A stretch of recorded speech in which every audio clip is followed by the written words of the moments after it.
Ready in a second, and we'll do the pledge as soon as we're good. All right? Hats. Thank you. Thank you. I pledge allegiance to the flag of the United States of America and to the republic for which it stands, one nation, under God, indivisible, with liberty and justice for all. Great. Very good. We'll get started. And not sure I saw a supplemental floating around, but not sure. I'd like to add a supplemental personnel report to the consent agenda. We are modifying the agenda. It's mercifully short. I'm sorry. We did not actually get into it, but it'll be added somewhere, Brad, right? The consent agenda. To the consent, thank you. And at this time, we'll go ahead and hear from the public and staff, anyone that wants to speak to the board at this time. And there are some folks signed up, and I'm seeing some students signed up. Cheyenne, I mean, are you guys, yes, you do want to speak. You're not just here for government. Sometimes, yes, but Cheyenne, would you like to go ahead and speak? Feel free. You can always stand there or come up and sit if you wish. Or however you're comfortable. Yes. So we are from, good evening, we're in the Student Community Action Group as a part of our participation in government. This semester we have all come to a conclusion that within Ithaca High School and some surrounding areas around us, we have pushed recycling to the side and not made it a main priority. In most classrooms, the bins are in just one designated area, making it easier for students to just throw it away in a bin and get it out of their hands. Another problem we see is the lack of bins in most common areas of the high school, meaning each courtyard where all the seniors hang out and the new gym. It has come to our attention that not only is there a lack of recycling, but also a misconception of the custodians having a proper protocol to help with recycling. What I mean by misconception is people are making assumptions that the custodians aren't doing their job, which is not what we're trying to say. We're not trying to attack. We are just trying to say that once a certain percentage of, what's the word? Contamination is in the recycling, we are not allowed to use it. But tonight we would like to present to you some of our ideas that we have made, that we have come up with to make a difference within our school. Great. Thank you. So we're going to go on down the line. So if you'll go ahead and introduce yourselves, correct? Others want to speak? Yes? Yes. Very good. Okay. I'm Patrick Skoski. So to kind of start out the project, we needed to find out where the problem lied. So a group of us went to Mr. Trumbull and the head custodian, Jeff Holcomb, to see if there was an actual policy. And what we gathered from both Mr. Holcomb and Mr. Trumbull is that while there's no official policy that the school has, janitors are supposed to, I guess, not necessarily sort through all of the bins, but separate them and make sure they go where they're supposed to go. And both Mr. Trumbull and Mr. Holcomb said that it was mainly up to the students to be aware and be active in recycling and compost within the school.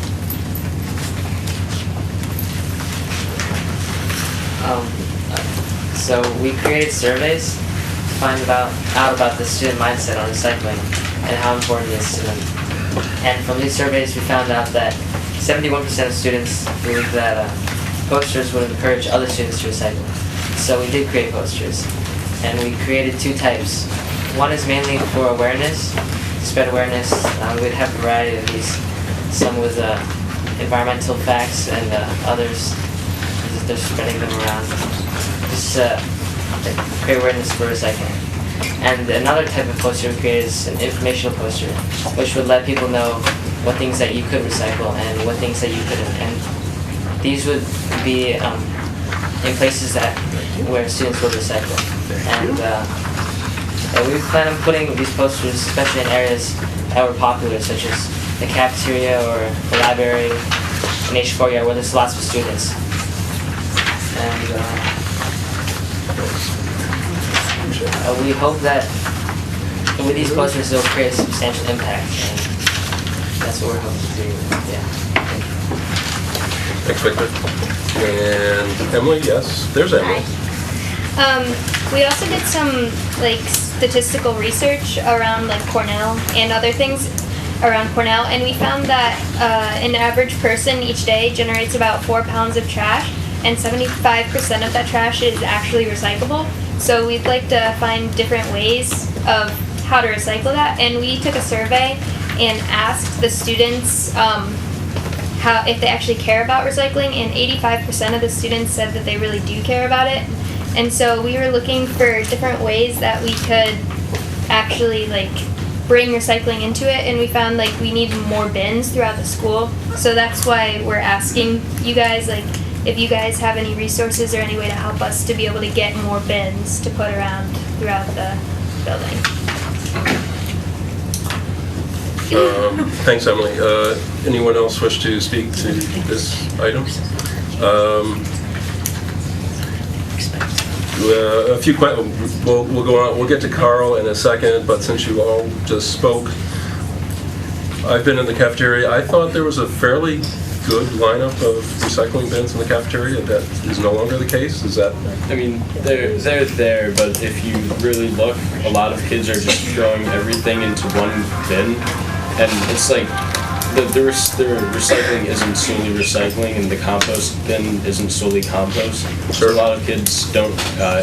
It seems that a lot of students just kind of throw all their garbage away, like without really caring. So if we made it more clear that there are separate bins, and we made it more clear as to what goes in what bin, then that could potentially make a difference. Elder and then Sean. If we might have access to get you more of the bins you need, who is the point of contact? You can contact the Shank or I know her. Sean. So if this was, what is the measure of success? So if more bins happen and everything happens the way in which you're planning it, how will you know if you've been successful in this effort? I guess we have to analyze the before and after. So we, I guess, just take maybe a survey or analyze how and where the trash is going before we implement a change, and then afterwards. I think we're also looking at like the trash composition, like before and after. So like what's actually being recycled and not.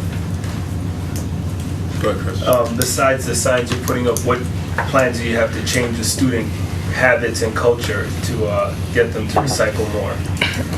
We were like planning events. Well, we had a couple events in mind, probably like have events for the students to go to. We're thinking of like when we get the bins, we can have the students like paint them or just get the students involved so they know what we're doing. Yeah.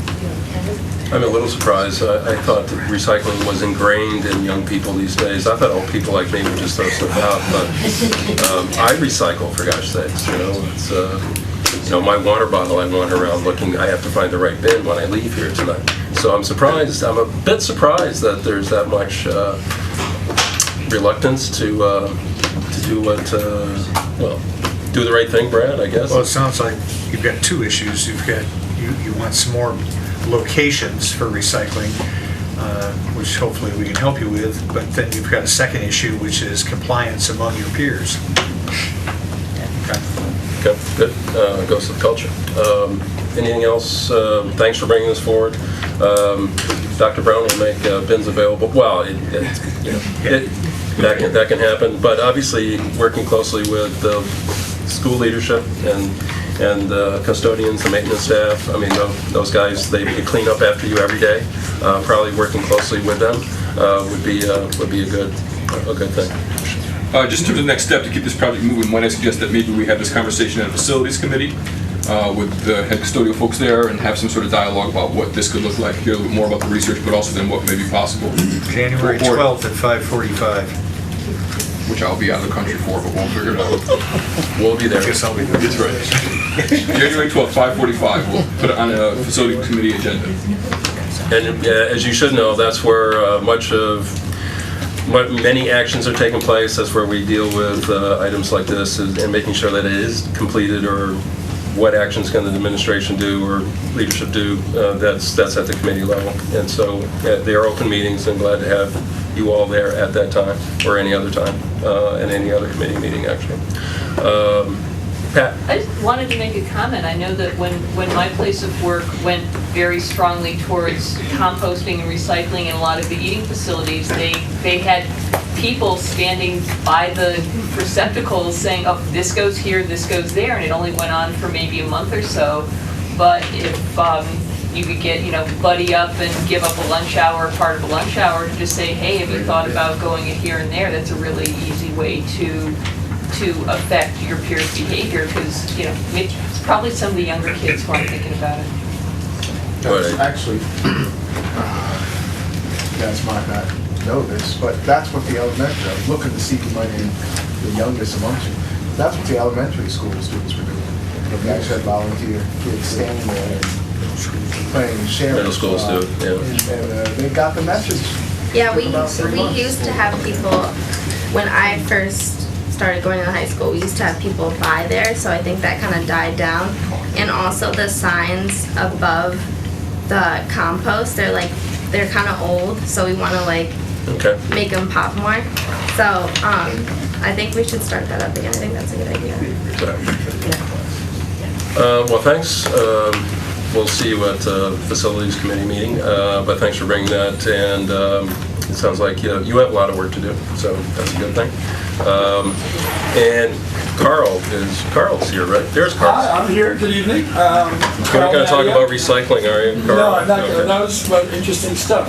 I agree. I sort of thought that everybody was doing that. Yeah, I'm here with Roberta Wallet and Karen Friederborn representing the EILC. I just have a statement to read, and then one other thing that I want to share with folks. The Equity and Inclusion Leadership Council strongly supports and recommends ICSD funding for a central administration position that contributes to the effective and efficient operation of the organization's Human Resource Office. Concurrently, the position would contribute to the implementation of 3 vital Board of Education policies and priorities: workforce diversity, multicultural, multi-ethnic education, and board equity priority. Additionally, this position can oversee and support the implementation of diversity, inclusion, and cultural competence in the recruitment, screening, hiring, and retention processes. While the EILC recognizes the ICSD board and administration support for the goals stated in the aforementioned policies, we believe it is evident that the intended outcomes have not yet been fully realized. This position would support educators and administrators in achieving these district policies and priorities. We certainly understand the budgetary challenges facing the district at this time, but urge the Board of Education to make the funding of this central administration position a priority in this year's budget decisions. We recommend that qualified candidates for the position be expected to have demonstrated experience in developing a culturally competent and diverse workforce. So I have just a couple of copies of that if you want one for your records there. And then secondly, I just want to mention a couple of things that the ILC is involved in.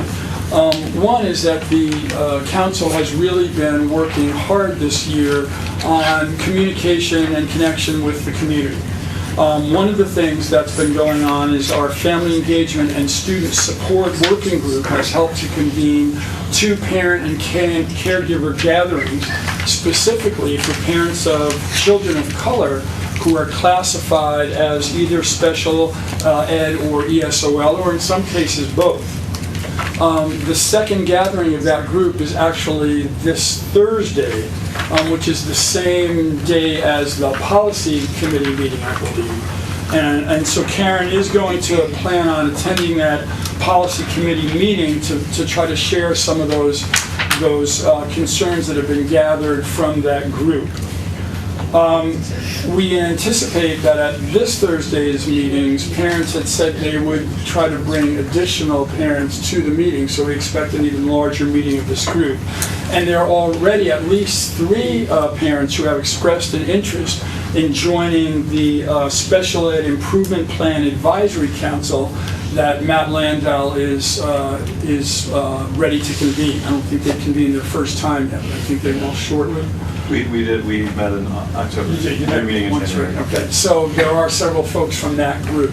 So just wanted to make you aware that that was going on, because we think that's an opportunity for some real important community input into both policy work and special ed and ESOL work that the district's doing.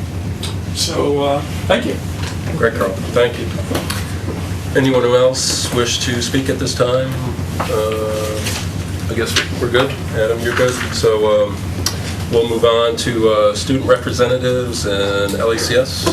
Adrian? Yeah. Very good.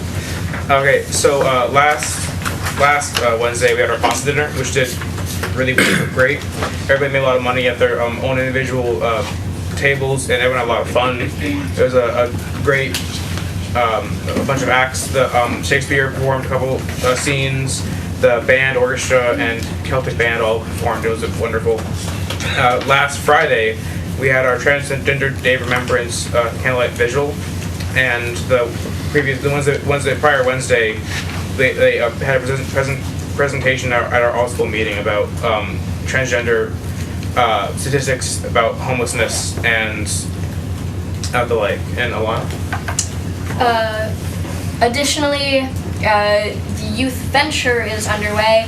So each year, it started last year, United Way and leaders in our community team up with students in our community at ACS to help them create youth ventures, which is basically a business idea or venture that then will receive funding from United Way that helps the community.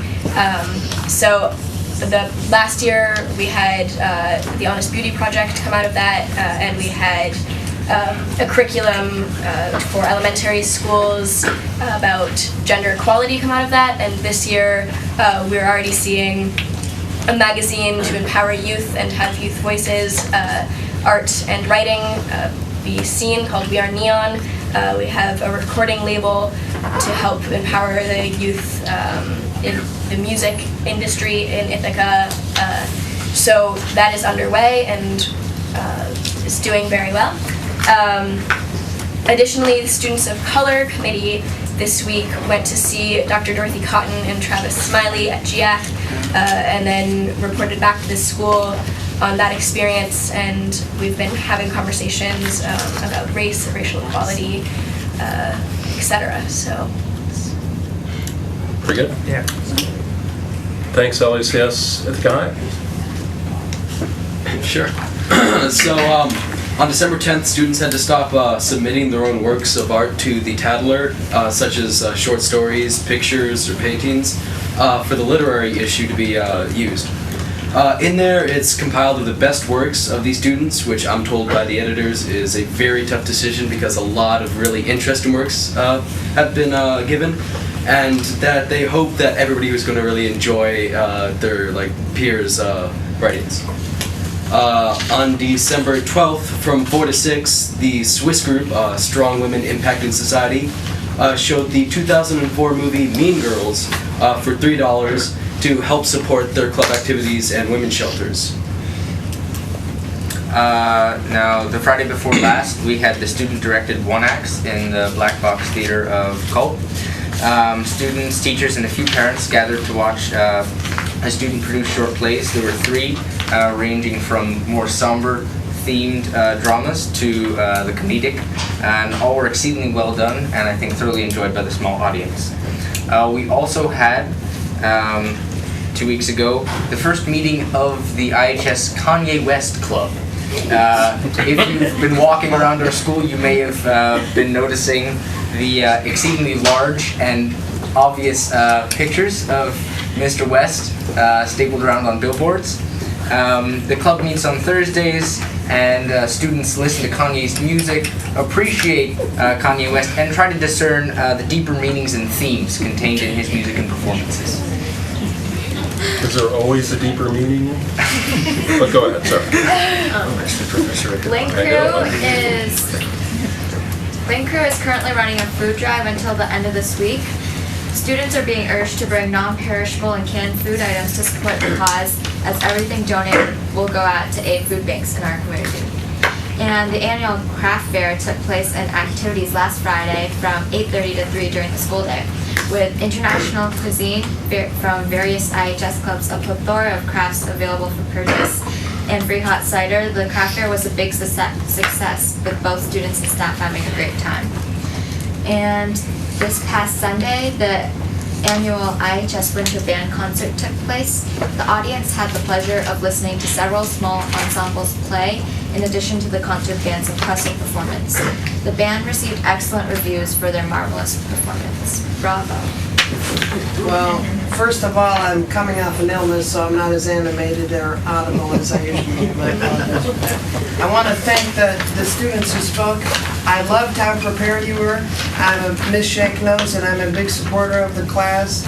And they came last year also to speak about the bathrooms, and that was effective because stuff is happening with the bathrooms, although that's next year.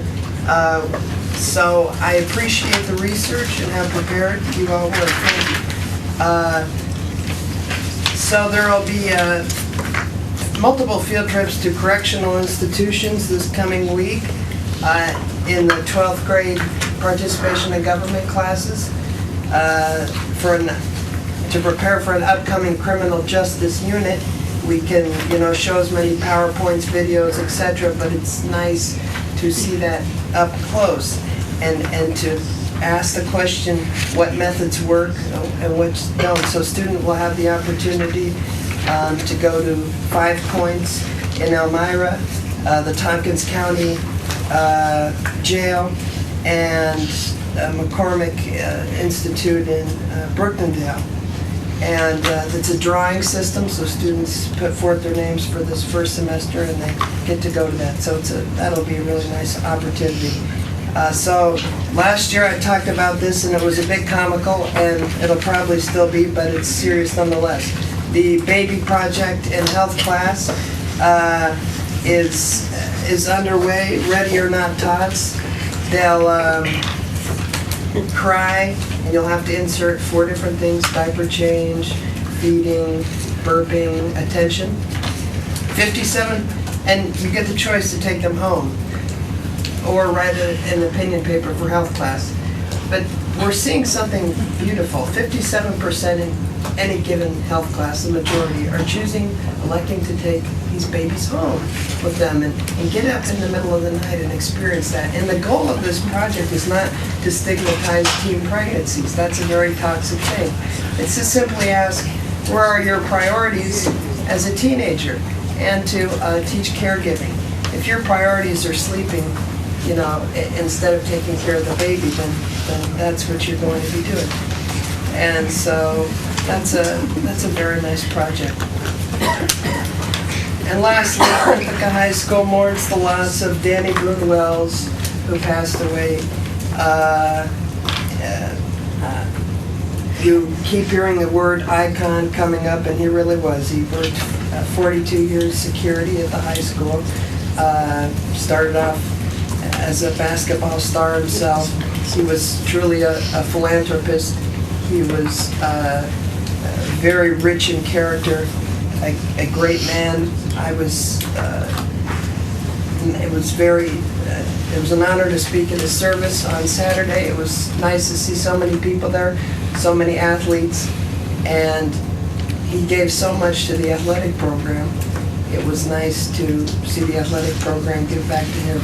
So I don't know how this works, but if we could have a moment of silence, would that be possible? Sure, definitely, Connor. We can do that when you all are done. Oh yeah, we are. Okay. Yeah. So we'll, and I guess before we do that, I would certainly like to thank Jason Trumbull for outstanding job you did on Saturday, Jason. It was not an easy thing to do, but did a great job emceeing. And Connor, you did read a poem. It was heartfelt. Did a great job. I certainly, when I was in high school, I would not have been able to stand up and do what you did on that day. So I certainly want to thank you for the effort that you put in to honor Danny Wells and his family, that a large extended family. That the Welleses are a well-known North Side family in town, large extended family, and so it's much appreciated by everyone. So we'll take a moment, and then we'll move on with the rest of our meeting.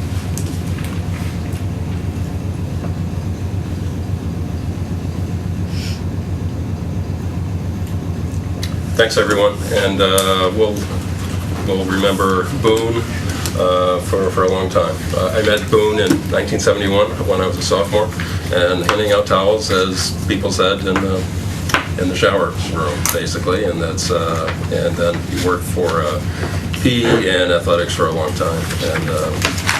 And Dr. Brown, I always got stuck in pickup basketball games at the Guy gym. I always got stuck covering Boone because he was kind of a little bigger guy. So, I had to go cover Danny. But he could, the problem was he would shoot. He would get across midcourt and shoot. So, I mean, he could nail it. I mean, he was a shooter. And so it was like, come on. And so I had guys get on me because, I had to go get in his grill to try to keep him from shooting. But it was, that's certainly how I know Danny. And reacquainted, obviously, when we got back on the board again about 8 years ago. So long history and a lot of institutional knowledge of Ithaca High School. And the comment was made over and over again by many alumni that were almost my age, that Boone, about them, Mr. Trumbull finding ways to leave campus during the day, and Boone would stop them, and it's one thing that they all remembered, and somehow Boone always made that happen. But I did appreciate, Mr. Trumbull, when you said that we don't leave campus in the middle of the day, correct, Mr. Trumbull? Those are the olden days. That was a long time ago, and we do not leave campus these days. And Elder, did you have? Switching topics. Oh, definitely. Done with this.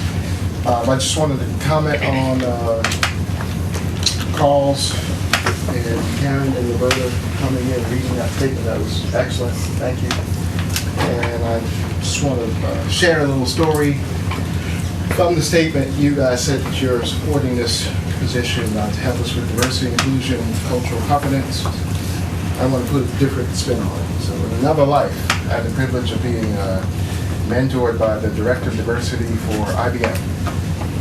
And after he was through with me, I thought about this topic completely different. That company operates in 75 countries, which means they have clients in 75 countries. And they were failing themselves miserably because they did not have relationships beyond the majority population in those 75 countries. So here we have an image of who the majority is. We have an image of who is in the supreme position, hypothetically. Well, imagine being in the global enterprise. They realized they just didn't have enough connections anymore to be relevant.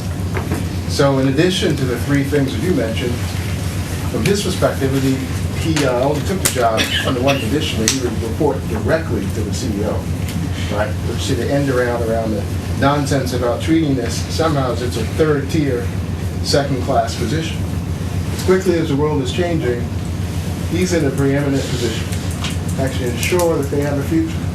Right, so Pat and I in HR are talking about things well beyond just the things you mentioned, not to diminish them at all. We're talking excellence.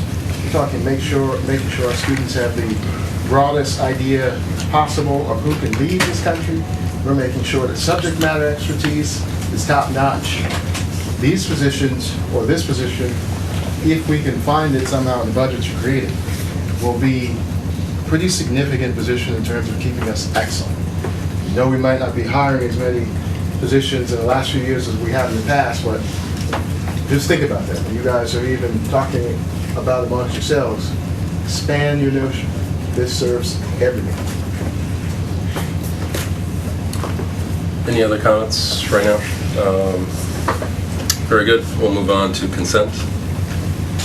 I'll move to consent. Second? Second by Pat. Any questions, comments? There are a few items on. Yeah, just note, again, we have a couple of contributions, one from the Triad Foundation and another one from IPEI.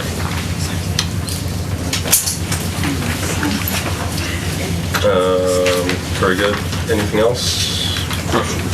Question, Sean? Can someone tell me some information about the resolution that's on the consent?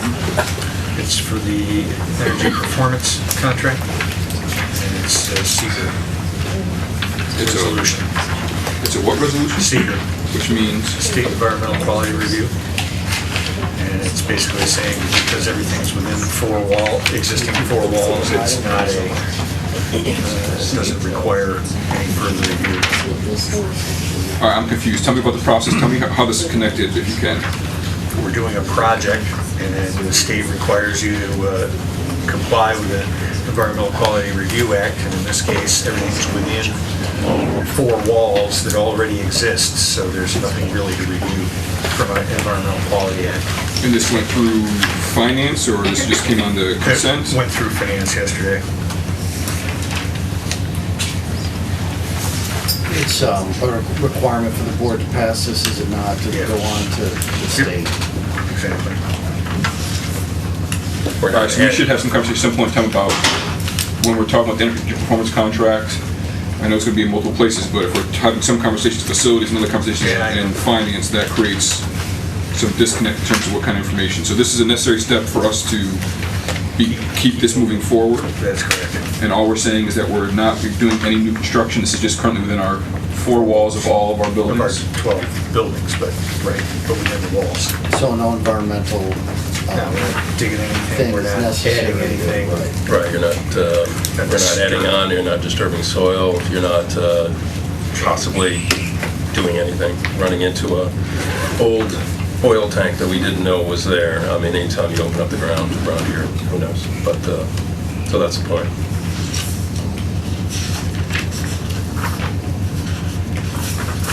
Other questions? Are we good? All in favor? That is everyone, right? Yeah, that's everyone. And so Dr. Brown, here we are. Thank you for the time. Just one item from me tonight. I thought I would provide the board with an update on one of the two advisory committees established by the board to the superintendent. This is the Student Advisory Council to the superintendent. And this group has met several times this year. We've met each year, the last 4 years.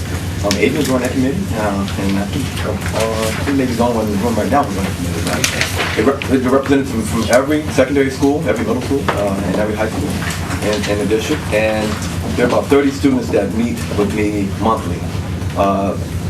Going back to last year, and the first 2 meetings of this year have been focused on technology tool implementations. And specifically, what would it look like if we had a one-to-one deployment, in which we've been working on what it would look like to roll out Google App for Education and a one-to-one deployment of Chromebooks and iPads. So this group has done so much to inform everything that we're thinking about and what we're rolling out, everything from how we plan to filter communication around insurance and acceptable usage. So it's been great to hear their thinking, and many of the questions they're asking are things we hadn't thought about, or things that we were thinking about, and they've helped inform our answers. So I want to thank that group for their work.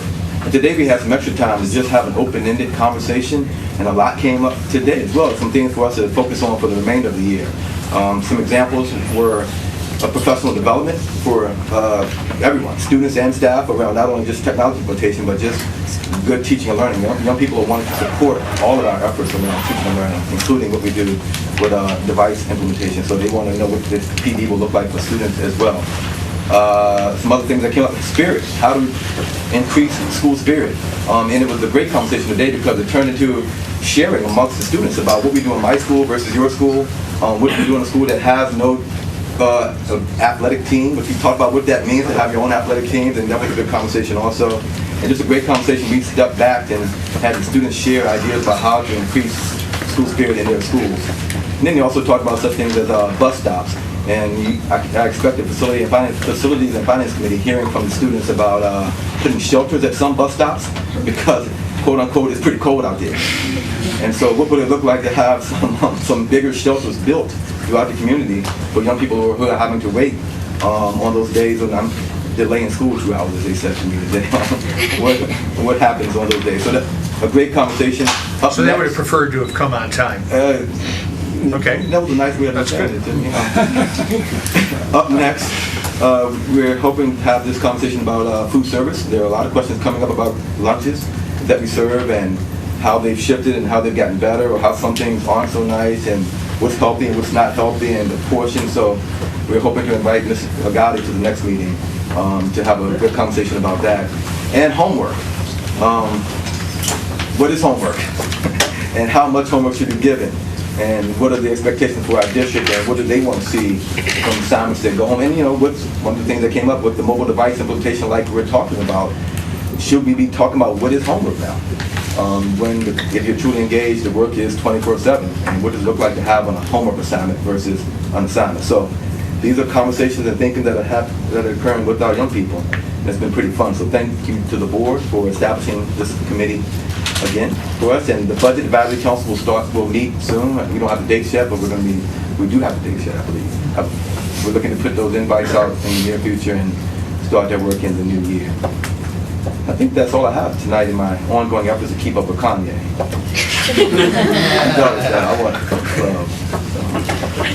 The deeper meaning of our board meetings and things like that. Joe, you're asking about the lack of homework in the district? Something like that. Yeah, go ahead. Dr. Brown, last winter, you mentioned the bus stops, and that triggered a memory for me that last winter we were talking about, or you were talking about, the administration was investigating the possibility of having an early dismissal plan.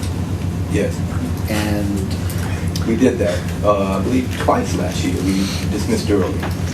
And do we feel, is the plan the same? Would the plan this year be the same as it was last year? Yeah, we're looking at the specific times, but I anticipate it will be very similar, maybe a minute or two different. We haven't approved that final timeline yet, but yeah, it will be very similar to what we did last year as far as the protocol and doing it that way. And the 2-hour delay worked well. I mean, I always judge those things by the number of emails I receive. On a typical snow days, I'm getting around 300, 400. Great job, awful job. This day, I only got about 40 or so, and then most of them are positive. So I think it was what were you thinking? That kind of what were you thinking? Go back to Virginia where it doesn't snow, kind of thing. Do you think that the early dismissal plan has been well communicated out to parents? We can always communicate better. So I think we've done much to communicate, and I think last year they worked rather smoothly. And we received kind of feedback already this year about what would the plan look like for this year. Are we planning to do more of it? So I think we've communicated well. It worked well last year, but again, we can never communicate enough. So we have an ICSD insider going out this week, and we plan to put another link to the protocols and procedures in that document to share with the community. We'll have some things on our website and so forth. Great. So similar to, you mentioned the possibility of bus structures of some sort. Myself, Rob, Brad, and Eldred had a chance to spend some time at the Transportation Center on yesterday. Long days already. Yesterday, and that was one of the requests as well, as for us to consider the possibility of some structures for students who are waiting a good deal of time. We also had the opportunity to ask folks about the 2-hour delay, as Rob and I were reminiscing that I think it's the first 2-hour delay I can recall in probably a decade of Ithaca City School District. But they said that, at least from their perspective, that they were impressed at how smooth it ran, and that they also were expecting more phone calls, but that's not what took place. And so it seemed that seemed to work well. I'd be interested to see other people's perspectives, but that was one thing. The one question that did come up is people kept calling to ask what time they'd be picked up, and we have to remind folks if it's a 2-hour delay, it'd be 2 hours past the time that you're normally being picked up. But we can work on that. 7:19 becomes 9:19. Really? Is that how it works? We can work on that communication. But there was a recurring question all day long. The point of me saying that, Doc, is that hopefully at the facilities committee or elsewhere that we'll be having conversations about a little more intently about bus structures and where and what the cost may be, and see if it's even feasible given the tough budgetary times, but we're looking into it. And thank you for bringing up the delay again. If I could take this opportunity to talk about yet again, the procedure we go through pretty much every day as far as making decisions about school.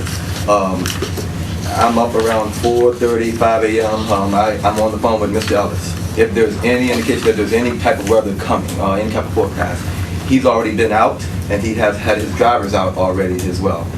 He's on the phone, and we're on the phone with the National Weather Service, the various transportation departments throughout the region, and we're also on the phone with other transportation directors in our region as well.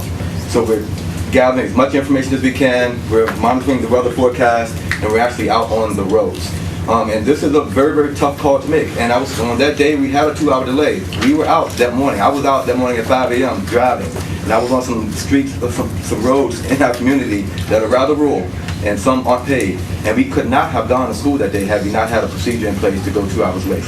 And on the phone with some folks who were working on the streets, they had promised and said that they could get things cleared up in time for us to be out in about 2 hours. So, and on that day, it worked out well.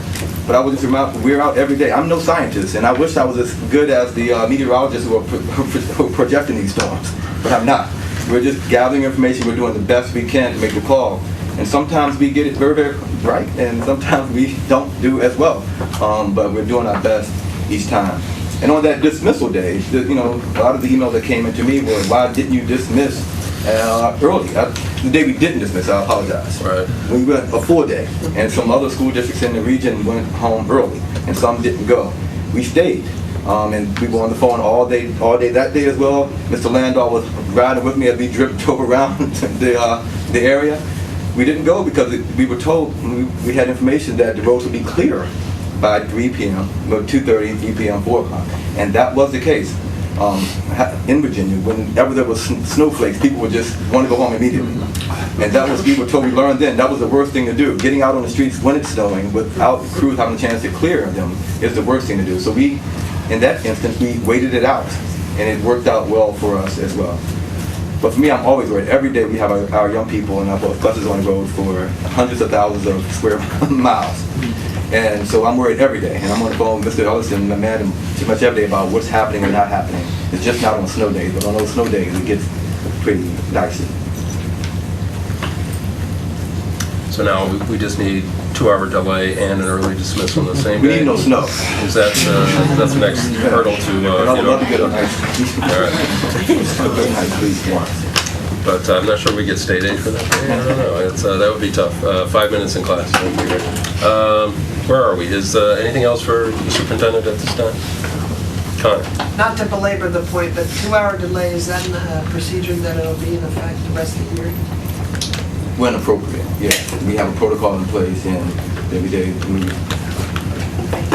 It'll be there forever now. Right. Until some policy changes. Change the culture, we've been trying for 10 years to do it. Once it's been 4 years, it's forever. Yep, exactly. We've done it once, it's forever. All right, so are we good, Dr. Brown? Oh, good. All right, so we're good, everyone? So, Dr. Brown, I think we're ready to talk to the issue of the various budget questions that are before us. I'm going to invite our team up to the table. While they're getting set up, Ms. Berber has been meeting with all building leaders and department leaders over the past several weeks. As we always say, the budget is a year-round process, and I wish to commend her for her efforts already to get, I think this is the earliest we've ever started having conversations with individual budget makers and leaders. So that work is already underway, and I appreciate what you're doing. And she's going to walk us through several images, several slides with some data, and we hope to get to a place where we have some guiding questions that we wish for the board to engage in conversations around to inform some next steps for us as we continue the development process. Thank you. Yeah. So, and I invite Mr. Van Kuren and Dr. Landau to jump in at any time, and obviously anybody that's has questions or comments along the way. There's great knowledge in this room around the budget already, and obviously much more information of where we've been since I started in August of last year and got on a very quick learning curve around this, and now we're planning on where we're going, and you can't do that in a vacuum. I think our first goal this year is to really get a sense of sort of the history and then the future, and place this budget planning year within that scope and that vision. And so back in October, on the 14th, we actually went through the review of the audit and focused a lot on this chart thanks to Jay's suggestion, and had sort of a sense of the audited numbers, meaning this was how we closed the year, and this was what came in during the year, and these were the numbers as approved by the auditor's reports over the course of time since 2004. And that gave us a really good sense of sort of the revenue and how things have either fluctuated or changed. The two largest obviously being the tax levy, and everybody remembers that from this past year, I'm sure, and all the discussion around that. And that really is the one element of revenue that we have a lot of control over in terms of a community, in terms of giving feedback, in terms of deciding what our priorities are and saying what are we willing to sort of give and contribute toward that. And obviously we had an astounding number of people come out to the polls to share that view of the budget last year. And so if there was an additional column, just as a reminder, we brought in about $79 million of revenue from the levy this year around taxes. The other obviously large number on that top part of revenue is also state aid. And we spent a lot of time, probably not so positive in terms of the support around the state aid numbers that have been coming in year after year. Readjustments to the foundation aid formula, which is driven by our sheer numbers of students and the types of populations that we have, and that being sort of cut back and held back from us as a district and all others across the state, as well as the GEA, which I'm sure people are probably hearing more and learning more about as we discuss this very openly in all the meetings. The GEA is the gap elimination adjustment. There was a deficit. They went to the schools for that. The state held back monies from the schools that should have been granted to the schools. And over the course of time, that's been over $20 million that has been withheld from Ithaca City School District alone. In the past few years, they've sort of given back a little bit. That's called the adjustment to the GEA, and they've sort of granted it a bit. We get a very small amount of money on that, just maybe a couple of hundreds of thousands of dollars. So as you can see, it doesn't really affect the revenue very much. Then the expenditures come into play, and obviously that's where we spend a lot of our time right now with the budget developers, all principals, all directors. Last year we started a process in the business office, Angela Jordan and myself, Dr. Lando's joining us this year, of meeting directly with each budget developer to gain an understanding of the numbers based on what their experiences are, what their challenges they face, what they would like to see in terms of the strengths and what they'd like to continue. Are there growth plans around anything from equipment to staffing to, you name it. And it's really a wonderful way to kind of share some information. As you can see there, a lot of the information or the drivers of that are the salary lines, which are mainly in the instruction lines there, and also the employee benefits lines. Both of which, I think one we have sort of a control or overseeing of in terms of the number of staff, and we've committed to having small class sizes and maintaining certain priorities and certain things that make us Ithaca, right? And so that obviously we have to fund those priorities and what we believe are belief statements. The benefits we don't have that much control over, really.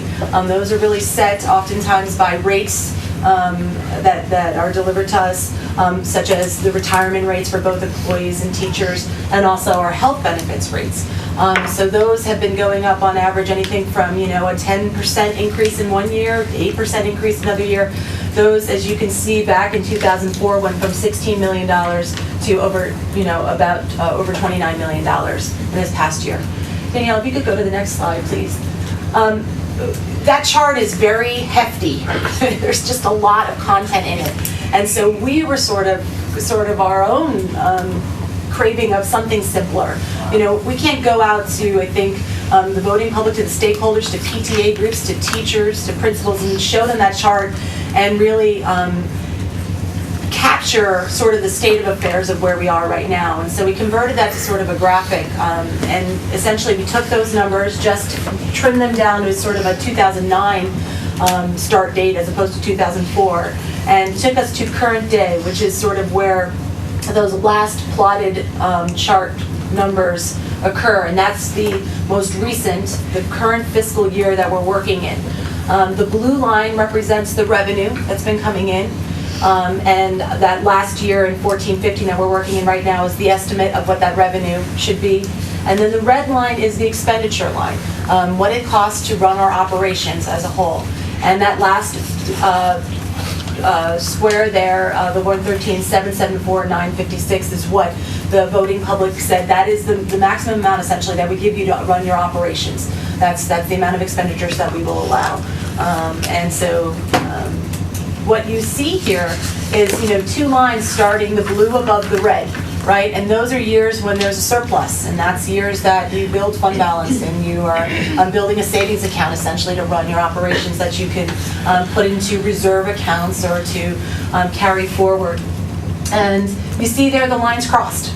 And we've discussed all the different, all the reasons why that has occurred. And now we're in a reality of where the expenditure line is above the revenue line. And if I were to redo this chart, I would probably want to take that fund balance and actually capture it more as to what the realities are. We have always done a very good job of managing our fund balance. Being responsible, being able to put our fund balances into the proper reserves, to utilize them to buy our buses and to do capital projects, to manage our expenses around retirement costs, and to be able to just have sort of health and manage our risk of any kind of contingencies that might come our way, planned or unplanned. That fund balance would have, if I could do this graph again, I'd probably start it quite large and make it almost as a triangle that's kind of going down. It's not done yet, but we're sort of landing in a zone now where we need to start to ask some questions about, as we plan our budget for next year, we want to start to discuss, okay, the things that we have control over, the tax levy, where do we see ourselves, and what are we comfortable with as a district? The fund balance, what is it that we say that takes care of our risk? This is a comfortable amount that we'd like to keep as a percentage of the budget, and we'd like to know a little bit more. So Danielle, that final slide, and we're trying to keep it brief from us and be here more to kind of have a conversation with the board, is to try to get some guiding questions as we go into the winter break and then hit January running, having gathered all the information from the budget developers, starting to meet with stakeholder groups, starting to get the numbers, the actual numbers rolling in from the state and other places that drive the budget, starting to determine what our priorities are, what we will fund, where things could be more efficient, what things need to actually be removed from the budget. And without sort of the answers to these three questions, I think we'd have a gap. And so we'd like today just to have a conversation about fund balance and what to maintain, our plan to manage the tax levy now and in the future, and the strategies to close that gap of those two lines. So with that, I turn it over to the board. Okay, we'll just They're yes, very yes, easy no. questions. So feel free to weigh in. Anyone? Oh, sure. Yeah, Brett, go ahead. By how much fund balance do you mean, on an annual basis or an aggregate basis? Or are you asking both questions in one question? I would love to get a sense from the board of sort of what risk means, right? When do we get to a point where we say, as a contingency plan, that may not be enough for us? And I'd love to just be able to sort of have that conversation. So fund balance, obviously, for those who don't know, we typically would plan certain contingencies that might fall upon us. So a boiler blows, or families move into the district and we need to be able to have funding to be able to support those families if they have higher needs. And that would be an element of the budget that we hadn't planned for. Those are the sorts of things that we'd like to talk about. Since I asked if there were two questions, do I get to answer them both? Sure, Brad.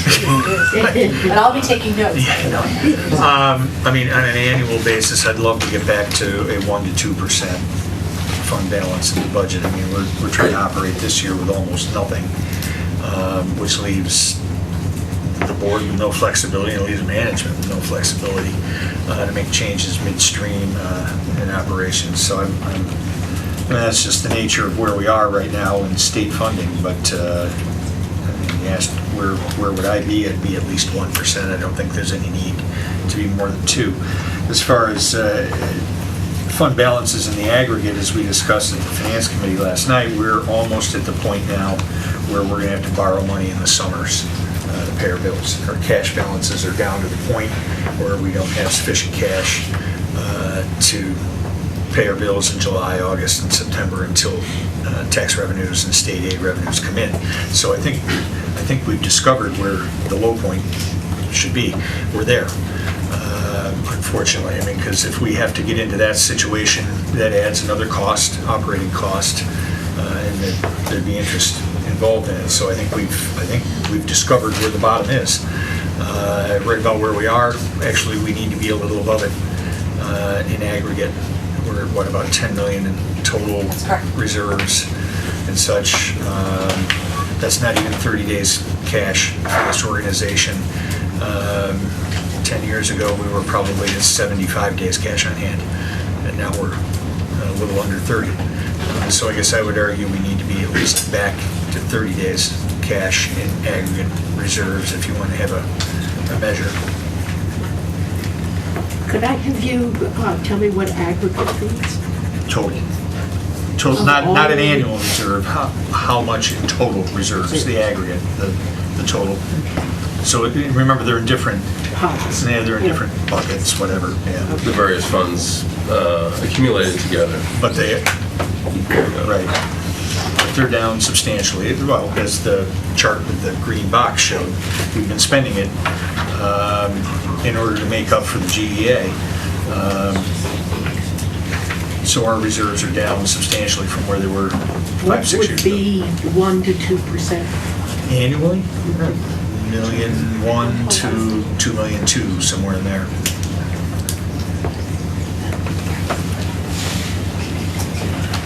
We're $113 million budget, so $100 million one to $2 million two.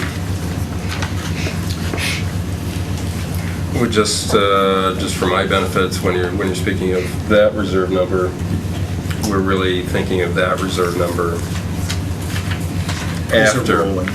Well, but we need to bring those two lines together. Oh yeah. Right. I mean, this is working going forward. Once we at least reach parity or we cross back over. Right. I mean, to the point, we can. Right. It's great to have that fund balance buffer still. But I mean, it doesn't even work without any. But right. So the only way that we will be able to essentially be able to get back fund balance or build our fund balance back up is when your actual expenses fall below your actual revenue. Right. So those lines have to cross back the other way to be able to build fund balance. Again, you can carry forward what Brad was talking about, the yearly fund balance. That means how much money essentially do we dedicate to the budget to balance it. We may not spend it based on how well we manage that budget during the year, right? A budget is an estimate of what we think we're going to spend to run the operations. So every time that we're able to move that down, you're using less, that gap gets smaller. And by the end of the year, if you're able to sort of manage that expenses, then you dip into that fund balance less, and that you can carry forward then to the next year. So if I look at this, I see approximately 4 million difference. Mm-hmm. Right. And so the question becomes number 3. That's right. So everything that we do to move that red line down, and that's, I mean, that red line is what the maximum voter approved amount is. At the end of the year, I always hope as a school business official that is, as low, as close to the blue line or as below the blue line as possible. And whenever we're talking, fairly large numbers and a time frame, it not necessarily means that you need dramatic moves year over year, but if you can level out that top line while we're working on blue line, that's just as important, frankly, as trying to do a one year gutting of a budget and then expecting that to be sustainable. Because you've taken so much out, then you have to put it back, and you're really not, it's not a really sustainable budget nor a workable budget for this district. So you're really looking at, moderate and slow increases in that top line. And I think we as an exec team, and Dr. Brown can confirm this, I think as much as we've committed to a transparent budget process that is year-round, fund balance management also falls on our shoulders as well. So that means that you're always constantly managing the operations and making sure that we're as efficient as possible. And that's what we can contribute essentially to that event. Surprises over the year typically are not to our benefit. Surprises somehow always seem to be to the negative. It's always one more X, one more Y. We need this at this school. And it typically is, hey, turns out we really didn't need that staffing. Typically, it's we're looking to meet the needs of the children in the schools, and that typically means another IEP aid or whatever. Right, and when fund balance are healthy and you're able to plan for those contingencies, so you know that those surprises are going to happen. Those years, that's when, Brad was talking about that yearly fund balance and the intentional, placing that in the budget to balance it, because that's sort of your cushion for those things. As fund balance starts to diminish, that decision-making process gets more difficult. How much do you put toward those surprises? And certainly that $5 million year-over-year basis that the GEA took out, that kind of would make things look different. But absolutely, that's kind of where that's where it is. But go ahead, Brad. Well, I'll move to the second question, manage the tax levy, because I'd like to hear what the other board members feel. I think we went over the tax cap last year. It was quite an effort. I'm not sure I have the stomach to go over it again. I think to answer that question, I'd say I'd prefer us to see us at the cap for the foreseeable future and not going over it. I don't know what the others feel. Jay, go ahead. I think, like Brad, I don't feel that we should do that, but even regardless of how I feel, I don't think it would be successful. More importantly, I think that if we did go to the public and ask to go over the tax cap and exceed it, I think that we would be unsuccessful, and I think it's not I think it would be a huge gamble that we would most likely lose if we decided we needed to do that. So I think we need to manage our budget in such a way that we don't exceed the tax cap, because I don't think that we have the support of the community. And that, I think we all became quite educated as to the ramifications of having the budget fail at any time, and certainly last year, as we were attempting to exceed the tax cap, the choices when you have a budget go down are not pleasant and quite severe, and your plan B in that situation is a very unattractive position to be in, which has to factor into then what do you think is going to pass and what do you think will be accepted by the public, because the alternative is so unattractive. Basically mirroring what Jay's saying, but we heard from the public how they felt, and moving forward, we need to keep that in mind. And I think we know and understand what their opinion is and what their thought process is as far as that goes. So, go ahead, Elmer. Same general proposition, just different words. We did ask the community to support us in an extraordinary time for us last year. We had been operating in a 2% world, as the audit over the last 10 years indicates. For some reason, we just weren't exactly ready to punch the face we got last year. So we took it, and the community supported us. We've readjusted. Dr. Brown's been helping us move, not just in small steps here. We've been moving by evolution. Some of those things have costs. Some of those things, now that you've had some of that work done, we're a little stronger. Now we can figure out different ways to do things. We have a team. We now can be creative because you actually trust each other. Right? We can not exactly do a rope-a-dope, but we're better in the ring now. So I'm surprised Sean isn't up on the desk saying 0-0, but I'm speaking next. we certainly can't risk the relationships we've built and the community basically saying no. Jay and Chris are right. That's an ugly scenario. We don't want to be there.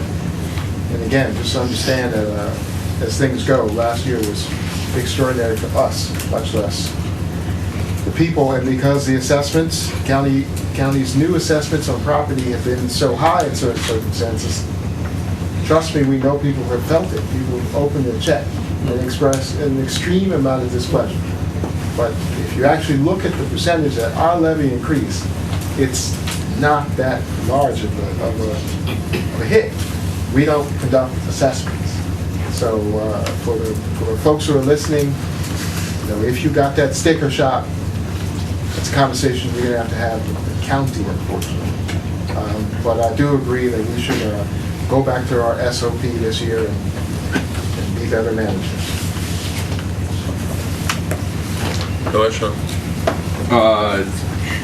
How much fund balance? I'm going to agree with Brad. I'm probably much more to 2% than I am. I know, if I'm not mistaken, the state caps it at 4%. But the idea being, That's right.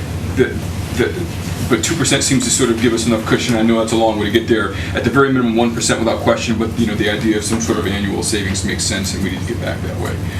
The tax levy, yeah. I mean, I've been the person harping on a 0% tax levy increase, even though I supported the massive increase last year. I understood the conditions facing us. I realize that my want and wish of a 0% tax increase, given the numbers and what we're facing, is probably highly unlikely. But for me, it without question has to be below the tax cap. That seems to be, one, fair to taxpayers, but also then puts more onus on us to do better fiscal management, which I realize is a tough task as well, but that's just the reality. And I imagine the strategies to close the gap in expenditures, not to jump ahead, but I know other people answer as well, is as we know, is an ongoing year-long conversation. Sometimes it's small things, having conversations at finance and facilities about how to save $10,000 here and $10,000 there may seem relatively small in the grand scheme of some of the projects we're doing, but as we know, those kinds of new conversations add up quickly. I think that's key. I think we've been doing a good job of thinking about sort of the structure of the organization and restructuring. Oftentimes, and Dr. Brown heard me say this, that, sort of echoing or channeling my father, who said it shouldn't cost you more than 10% to run the organization. Now, whether that's true in particular, every organization is debatable, but the idea being that we've dropped our administration costs, we keep getting closer and closer to that 10% number, which feels like we're moving in the right direction. Doesn't mean it's not without other costs and other ways of additional labor and taxing on some of our administrators. I understand that. But I would assume that those conversations will be ongoing in a number of venues about how we're going to get there. One of the ideas we keep talking about is how to sort of bring that red gap down, and we've done a good deal of conversation and dialogue of also how to bring the blue line up, right? And so I know there's been some conversation about grant writers. I know there's been folks who've been writing some good grants that we've been getting funded. I know the idea of the gap elimination adjustment keeps coming up repeatedly. That's another thing for people to keep aware of. But for folks to know that as we talk about how to sort of rein in and keep in mind on expenditures, including things like healthcare costs and retirement systems, it's also incumbent upon us to also continue to think creatively about how we can sort of access various funds. And I know we've done a decent job of that as a board, meeting with county legislators, meeting with state legislators, having this dialogue repeatedly. And so for me, that's one of the things we have to keep doing as well, keep trying to apply pressure when and where we can. Other comments? With Sean on the 2%, I'd like to even go to the 2.2%. I'm with Jay on the other. I don't think we have a chance to go over the cap at all. And even if we come really close, I don't think we have a chance. I'd like to see it slightly lower than the cap. I think we'd have a big fight again if it was higher than 3. As the one person who hasn't commented yet, I will agree with everyone that I see no chance of successfully going over the cap, and I would not comfortably support any budget that does go over the cap after the huge increase. Last, relatively huge compared to what we've done. I will just comment that, like all the board members, I went to a number of budget discussions at different schools, and I actually heard more comments from people in those venues saying, can't you go higher and add more things in? But I did not believe that was realistic. We really pushed, and I do understand that people want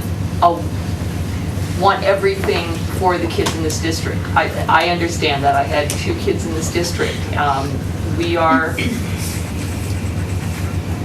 We have a lot of overhead. We have 8 elementary schools. We have 2 middle schools. We have a high school. We have an alternative school. That is people intensive and administrative intensive. It is.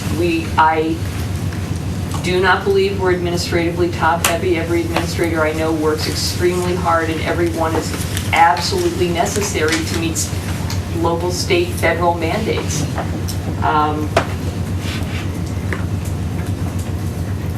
We certainly need strategies, and we do need to hear from the public about what they want their schools to be. And I just have to say, realistically, it can't just be cut administration, because we have mandates and we have to run things.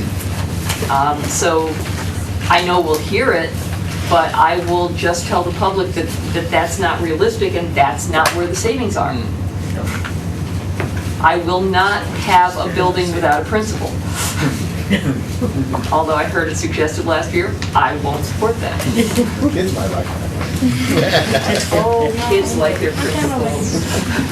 Go ahead, President Trumbull. All right, so I might as well start us on question number 3, since we've been all the way around. Now, at this point, strategies. I mean, people ask, even the community asks me all the time, wow, why is it so expensive? Why can't you change it? And I tell them it's easy. You take $10 million out of the budget in a heartbeat. You hate it. We'll go to 25 students on average in an elementary classroom. We'll go to 30 in a middle school, and we'll go to 35 in the high school. And then, oh, by the way, at the high school where you have 20 AP courses, we'll go to 2. And we can drop the costs. I don't think that budget would pass. People would hate that.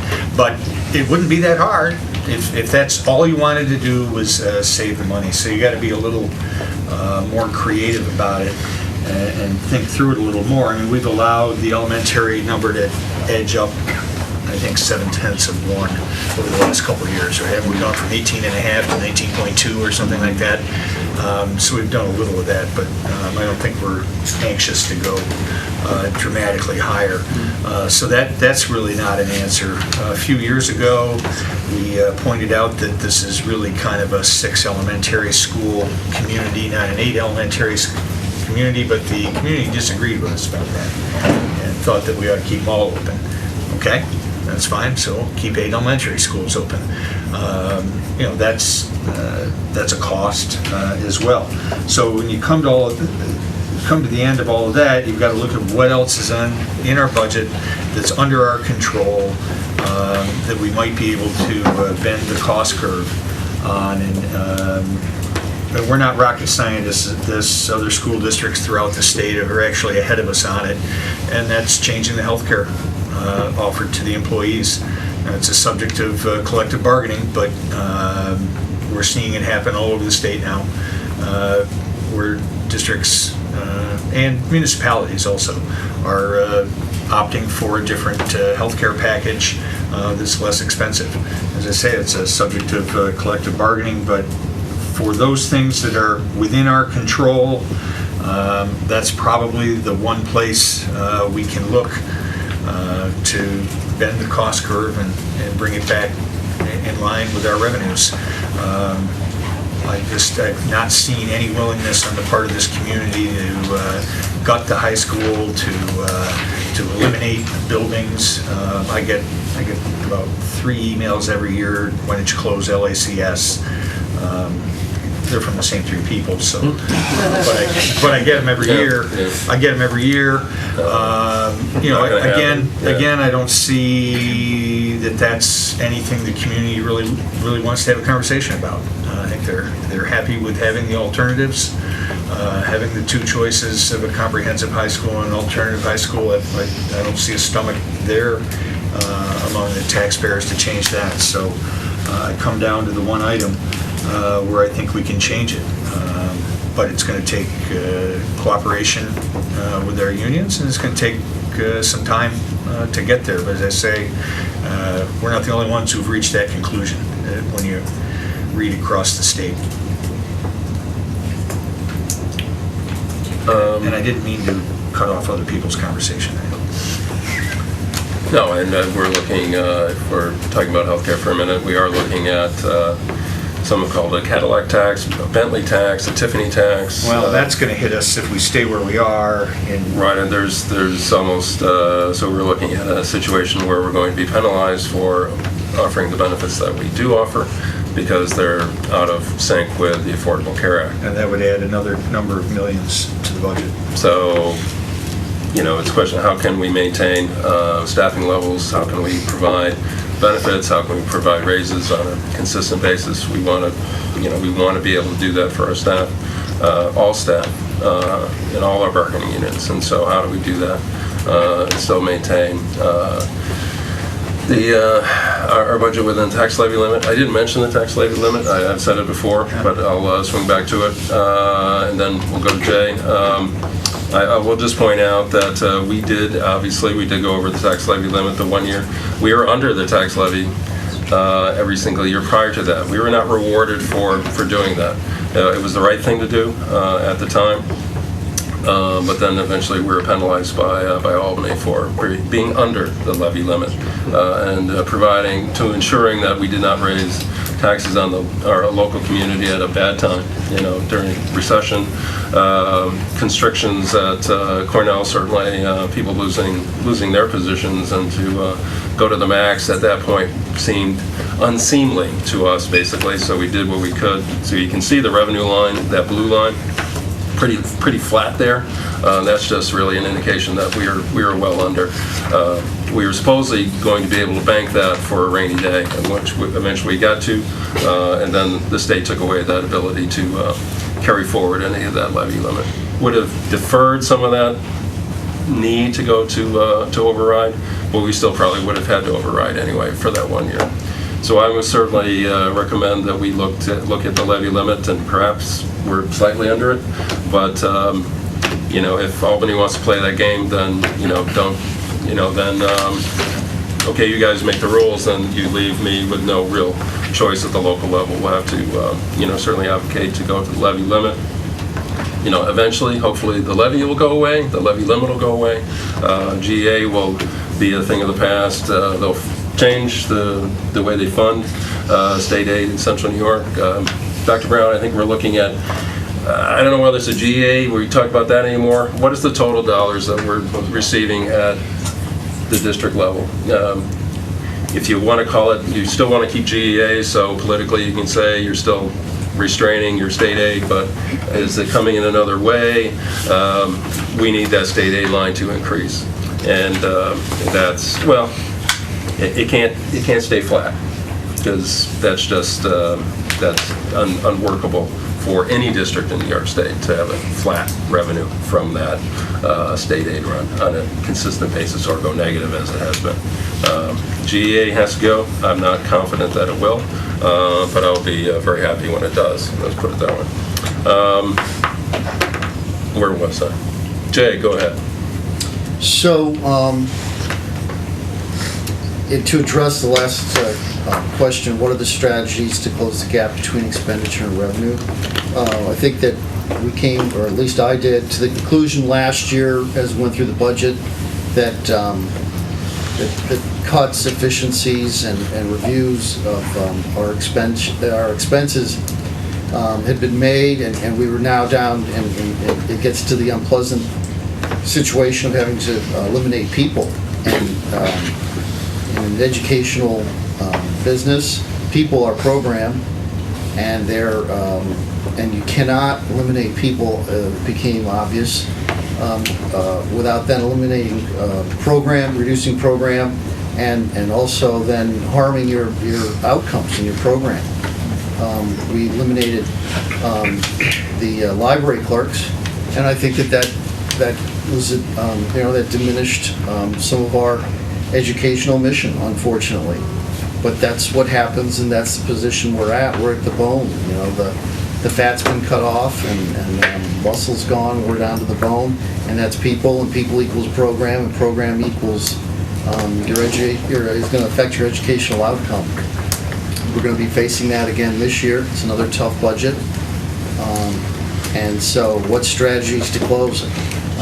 I was here when the insurance consultant, the health insurance consultant was here, and I asked a very specific question.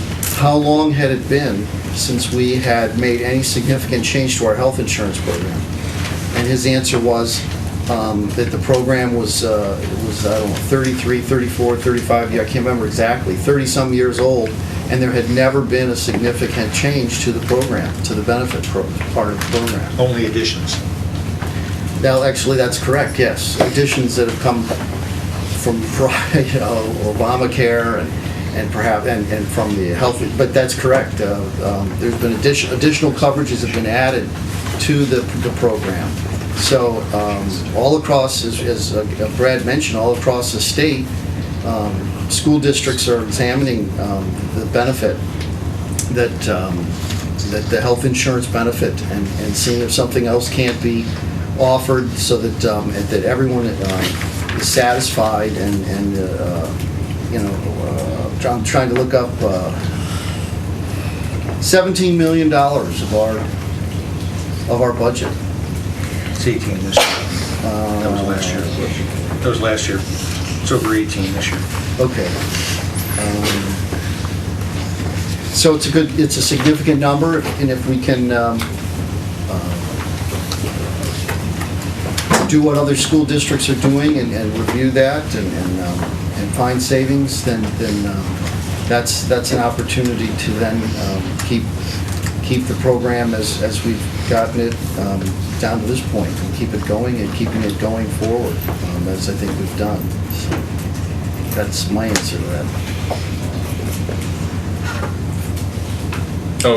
Elder, go ahead. So, again, I love these conversations, but I learn more spending time in buildings and in classrooms. I want to be like this guy and actually go see what happens in the school. Some of our schools that have a majority of the children in them who we would consider vulnerable, especially at the elementary school. We all know who they are. There's no more room in those schools to do. There's no. We're eating bones. We're eating the bone. Much less muscle and fat. People are trying to do the best they can. I've been in some challenging classrooms. The teachers are going beyond my expectations, actually, in terms of everything we talked about, wanting to see our teachers do. And they're still right at the margin of chaos is not the right word, but they are challenged every day to provide the quality education that we want to see provided. So we're out of room in 3 of our elementary schools. Unless somebody here is an alchemist, we need to figure out not just the way to staunch the bleeding, but to really think about moving things back in a positive direction. We're getting more students in this district with higher needs.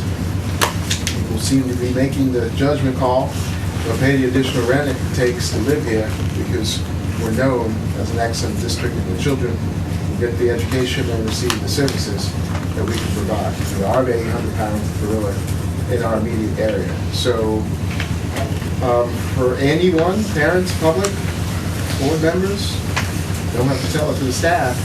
You want to see just how close we are. Actually spend time in our schools. The Platinum Healthcare Program that has existed for decades here. Again, we've been through the math. We have personnel, labor costs, we have building costs, we have the healthcare. And I suppose we can have all the kids ride on bikes and do away with the yellow buses. Right? There are just so many big areas that we can look at to gain the kind of efficiencies we need to maintain the quality of excellence we provide. So I too was there when the health people came. Not only did it seem reasonable, it seemed the most logical thing to do. So we will be looking at it. There other comments? Other questions to bring up? I got another, can you show, what do we think, this is not to answer these questions, but to make a different point about the GEA and the cut. What do we feel was it, the GE cut is taken away in revenue from the district? Over 20.1 million. Yeah, about 20. Can you go to your little chart here? Who am I showing? It's about the same. I know. Yeah. Is that over 40 years? So I just wanted to show, there's, you can't see it well, but on the bottom left 3 columns, those are losses in those 3 years. Right. And I added those together, and it's about 14 million too. And if you add this year's to it, it's 3 million.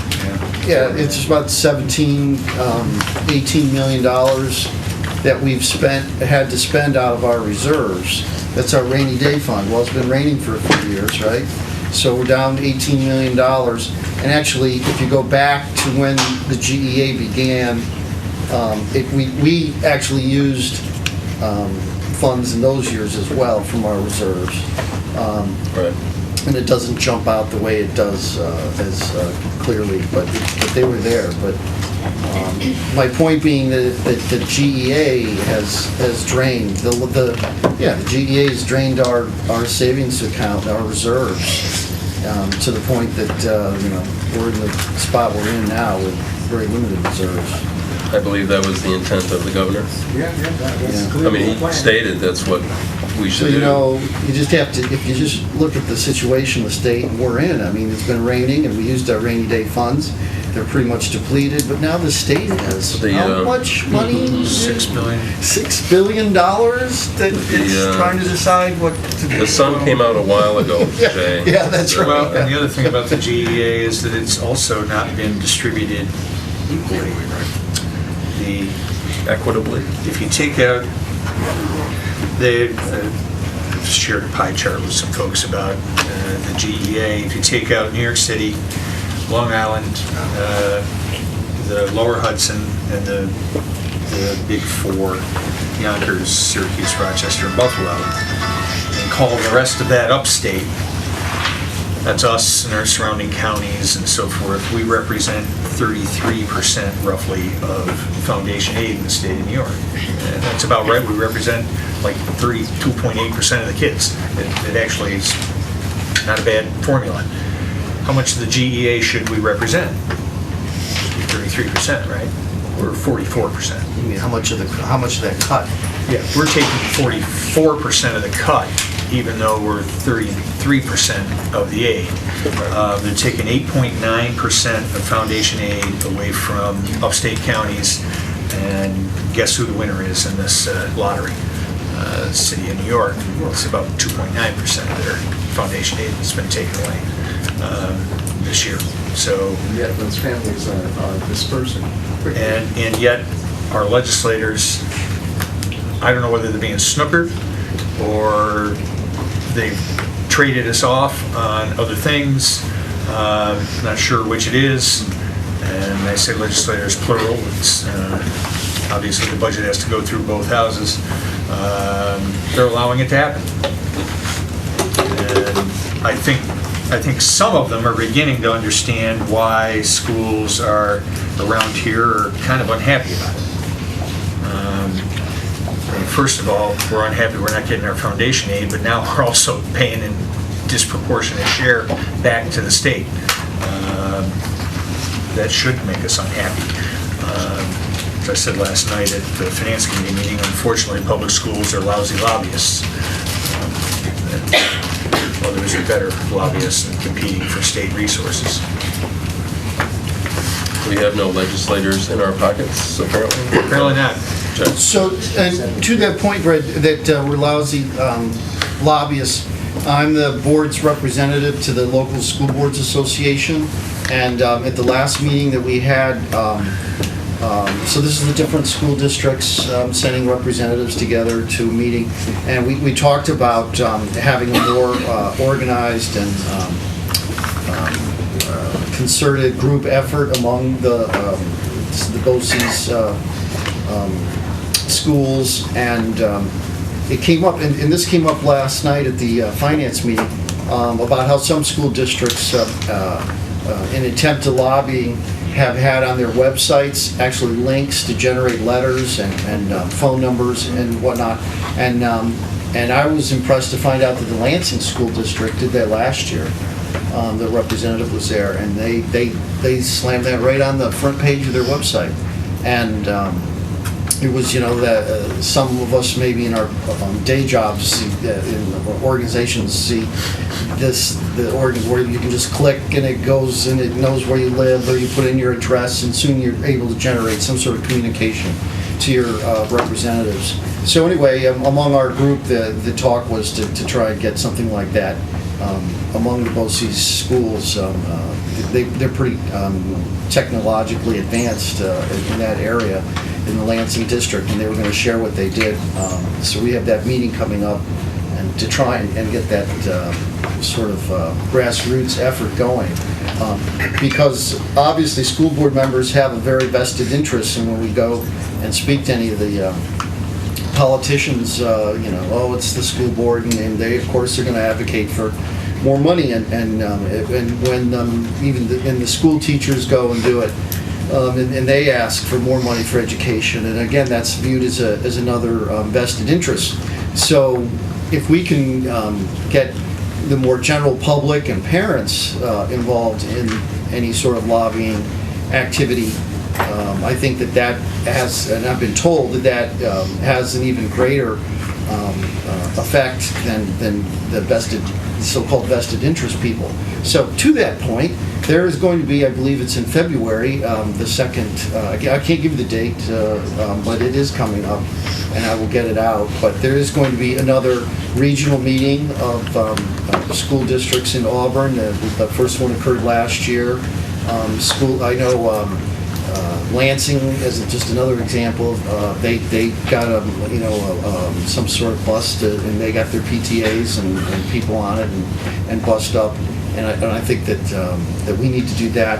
And the idea is to get numbers and to get voices and to show the grassroots support and get it in the newspapers. And so I think there's a framework, there's an organization, and it's got to get filled up with people and interested parties that goes beyond the school board members and the teachers, and pushes out to our PTAs and parents, and so that we get heard, because there already is a fight over the $6 billion so-called the sharks are out. Money, yeah, and be it a bridge down near the city or just infrastructure or wherever. So everyone's lobbying and arguing and making their points to get some piece of that pie. Well, welcome to America, right? That's the way it works, and I think that we need to mobilize and get ourselves involved in that. Thanks, Jack. Matt, go ahead. I don't obviously have specific answers to those questions, but I just wanted to take a second to talk about some steps that we're taking as a team. The first thing, and Amanda's mentioned this a little bit in her introduction, is an education component of this. So Amanda and I sort of individually have met with a few PTAs now, and we've actually gone over these very documents that we're looking at tonight. We've met with PTA Council to go over those documents. So while we have the chance, we wanted to kind of publicly put it out again to PTAs or other groups for that matter, that we what we did in about 5 minutes here, we could spend a lot more time, 30, 45, even an hour with the PTA just to go through this. We're doing this with our administrative teams at the smaller levels. Elementary team is meeting Thursday. The secondary team is meeting on Monday, where we want to get more in depth with this. We really feel like people having a deep understanding of what we're sort of describing as the knowns right now. So it is really important. There's a lot of unknowns. You know, healthcare is negotiated. It's a huge unknown. We don't know what the state's doing. There's all these unknowns. But there's things that we know, and it's basically the things on these sheets. And so we really want, we're kind of envisioning, like last year, we called it sort of the roadshow for lack of everything. We hit every PTA, we hit lots of different community groups, kind of between April and the vote in May. We want to do 2 rounds of that, and the first round is right now, before we really know anything from the state level, and then to go back around in March, April, May when we know more. So there's that part, and then we are, you know, Amanda mentioned we're having individual meetings with all of our budget developers to talk about sort of the inner workings of their school, but we're gathering these leaders together, like I mentioned, over the next few meetings to talk about just some different contingencies. At the Finance Committee meeting last night, I think a really good question was asked. Someone in the audience asked, are you just going to go back to, last year we had sort of tiers of different budgets. Are you just going to go back to those tiers if you need to make reductions? And so we wanted to really clearly state that that's not the case at all. We're not just going back to what we proposed last year. If we had to go that route, we wanted to make sure that we looked at how things were going. Jay, I think you spoke to that well. Like, we really need to analyze the changes we made to the district this year, but also really look at some different thinking now that we've kind of been through this for a year.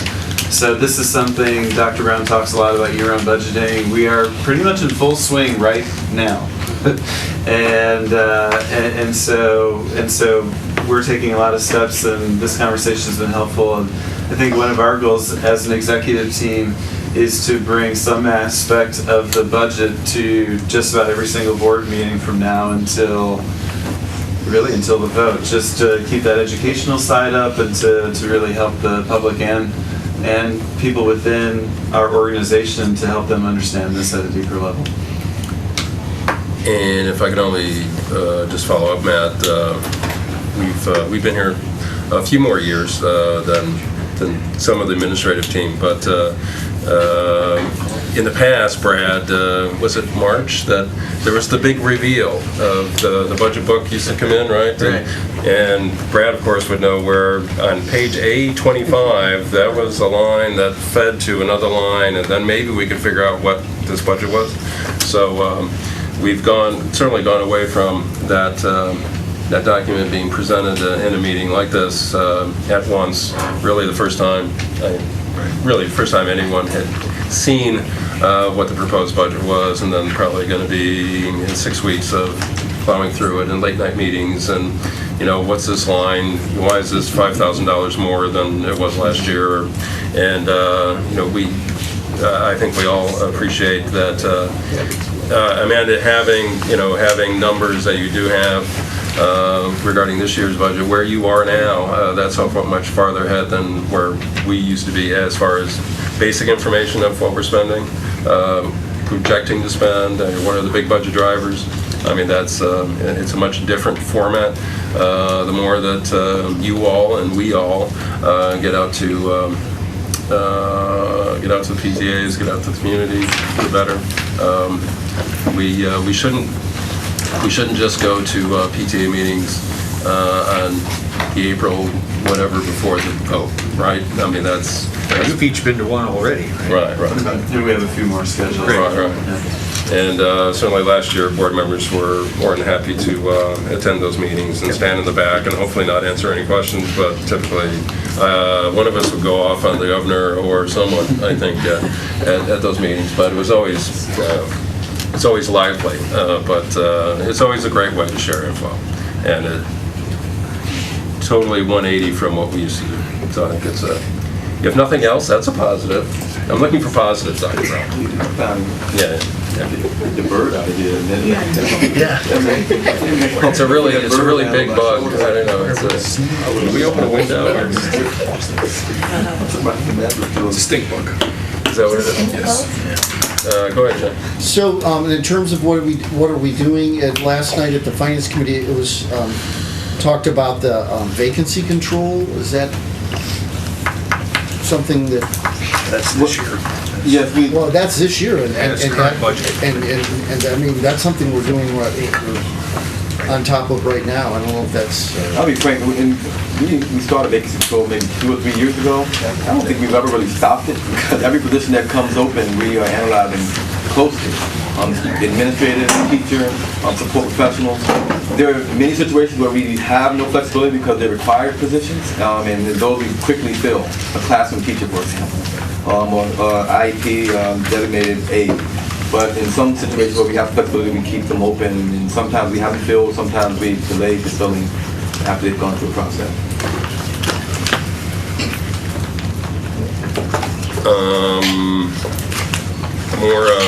Did we answer questions? You gave us much to think about, and as we go into our meeting, it's good to see so many principals and building leaders in the room. They're on the front lines every day, and they're answering the same questions we're answering tonight, so having them be a part of these discussions is going to be important, not only tonight, but going forward. So this is an ongoing thing. We will go back and have conversations with the folks in the room and others, and keep working at this. But at the same time, we still are doing amazing things in our classrooms. What we talk about often is keeping the focus on good teaching and learning. And we are doing a very good job of that. Every educator in this district is doing outstanding work. What I don't want to see, and we won't allow, is for this budget conversation to trump the conversation about young people and what's happening in our classrooms. It can happen. It happens every day in the school district, but that won't happen here. And we'll go to Judy, but I would only add that there is a way that things can move. Albany will do something. We'll know really the end of January where the governor's executive budget is. That will give us great clarity about what that budget fight will be. So it's not going to be a long time before we know that. So that's coming up. Things could move. So we have control over much. There's some that we don't have control over. So we still drive the destiny of this district, meaning all of us, and staff, board members, students. We make this district. So I always hate feeling that we are powerless, but we are not. We have control over what we do, and we always will. Go ahead, Judy.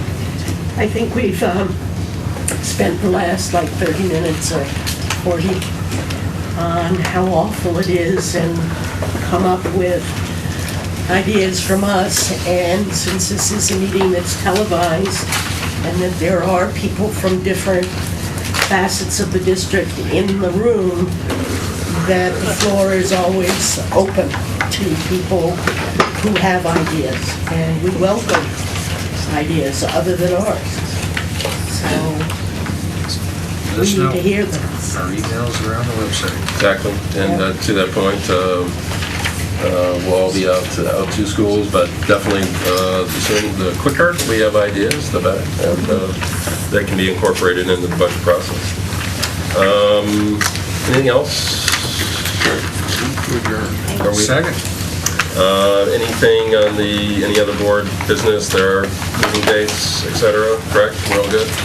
They're listed, and there's Hanukkah starts tonight, Christmas coming up, and New Year's and all that. A couple more weeks for Kwanzaa. Kwanzaa, yeah, I forgot about. Well, there you go. I forgot about Kwanzaa.